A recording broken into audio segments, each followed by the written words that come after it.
With the Los Angeles Lakers having a fairly quiet offseason, besides the fact that they signed DeAndre Ayton, and them making no drastic changes besides that Ayton signing to basically elevate them to a championship contender that they want to be. And yes, I know they were the 3rd seed, but teams are getting better. The Rockets are getting better. The Spurs are going to emerge. The Mavericks are getting better. So I'm just saying, the Lakers just signing DeAndre Ayton cannot really fix every single one of their problems. And with all of that, there is actually some problems and drama between LeBron James and the Los Angeles Lakers that we need to speak about. So what is up, y'all? Welcome back to another video. And before we get into everything, make sure you guys like the video and subscribe, like I always say. And honestly, I'm just trying to stay consistent and grow every single day. So by you guys doing those things, it helps me out. But yeah, let's talk about LeBron James now. And all of you guys are probably clicking on the video for this, so let's get into it. And we're going to start out with a tweet from Elysian Hoops saying, DeAndre Ayton says, LeBron hasn't sent him a welcome text since he joined the Lakers. And the quote goes, hasn't happened yet. I did get one from Luka though. So obviously, I'm not going to overreact about this, and LeBron James probably just going to wait till he sees him at practice or summer camp or whatever. But if you want to be a little bit of an analyst here, this could be a little bit of foreshadowing and a little bit of,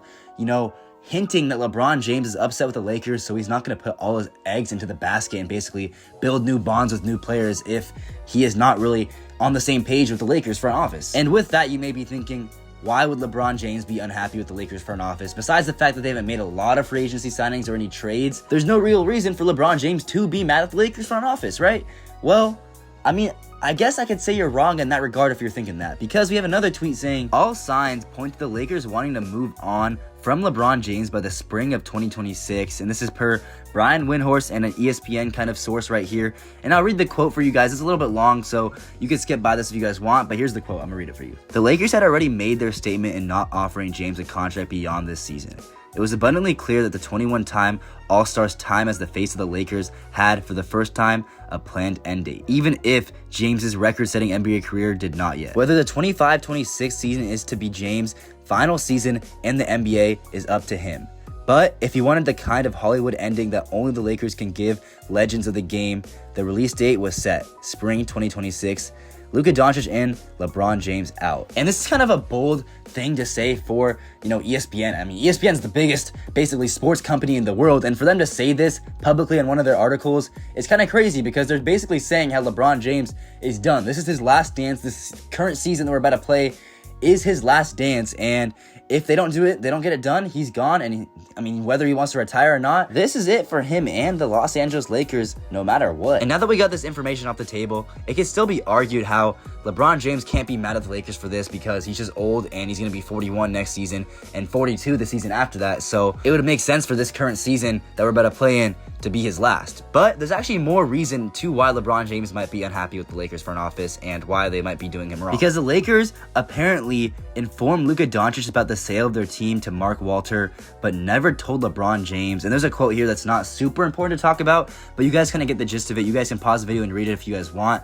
But in my opinion, I think this is a big reason for LeBron James to be unhappy with the front office about. Because, think about it, man. LeBron James brought your team to stardom. The Lakers were nothing before LeBron James got there. Obviously, they're there with Kobe and everything. But the 5 years before LeBron James got there, the Lakers sucked. And him basically choosing to sign there, making them trade for Anthony Davis, bringing them a championship, essentially got the Lakers back into contender mode and actually must-watch TV, because, like I keep on saying, before LeBron James was there and after Kobe retired, the Lakers were horrible to watch. No one wanted to watch Jordan Clarkson chuck up shots. No one wanted to watch Nick Young chuck up shots. The Lakers sucked. And since LeBron James signed there, they have been a team that you want to watch, and they've been a team that, people want to come see. And also the tickets are crazy because everybody wants to see LeBron James play. So LeBron James basically made this franchise relevant again, and the fact that you're not telling him stuff like this is a little bit questionable to me. And y'all might be thinking that I'm overreacting to this, but why wouldn't you just at least tell LeBron James? It's not like something that's gonna basically hurt him if he knows that. They sold their franchise, right? It's not a big deal. Why would you only tell Luka and not LeBron? I don't know, man. That's just a little bit fishy to me. And we're also finding out how LeBron James reportedly felt the Lakers didn't fully value everything he had done while shifting focus to Luka Doncic. So essentially, in simpler terms, since they traded for Luka Doncic, they haven't been valuing him as much as at least as much as he thinks they should. And there's a quote here that I think that might be interesting to read, so I'm gonna read it. It says, James understood the Lakers taking advantage of an opportunity to pivot to the younger superstar. But from James's perspective, sources said, Nuance was sometimes lost during the transition. Doncic had never asked to be a Laker. James, for his part, had chosen LA coming in 2018 when the team had missed the playoffs 5 consecutive seasons, the worst run for the franchise since it moved from Minneapolis.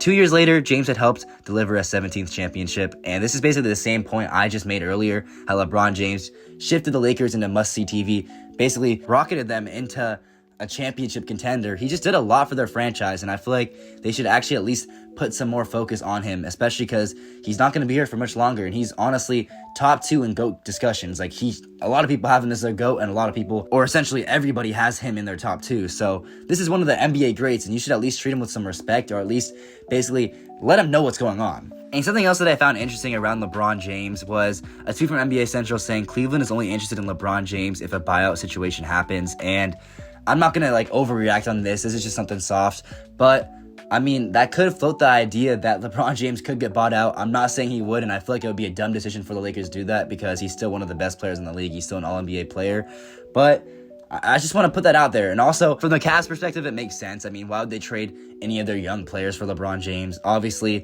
LeBron James is LeBron James, but you'd have 1 to 2 seasons with him. It just doesn't make sense. So, a buyout option could be something they could be interested in, and I feel like a lot of teams would be interested in LeBron James if he got bought out, which honestly would never happen in my opinion, but I'm just floating this idea out there. I don't see LeBron James getting bought out at all. But also, could LeBron James be moved this offseason? That also is a discussion to be had, because if he's having some drama with the Lakers, there could be some, thoughts about that. However, I feel like that's a talk for another video. I just wanted to get this information out. The Lakers are kind of doing LeBron James a little bit dirty, in my opinion. Let me know down below what you guys think about this. I'm super interested in you LeBron fans and what you guys have to say. So yeah, let me know down below there. Make sure you guys like the video and subscribe like I always say. It helps me out so much. And yeah, we out.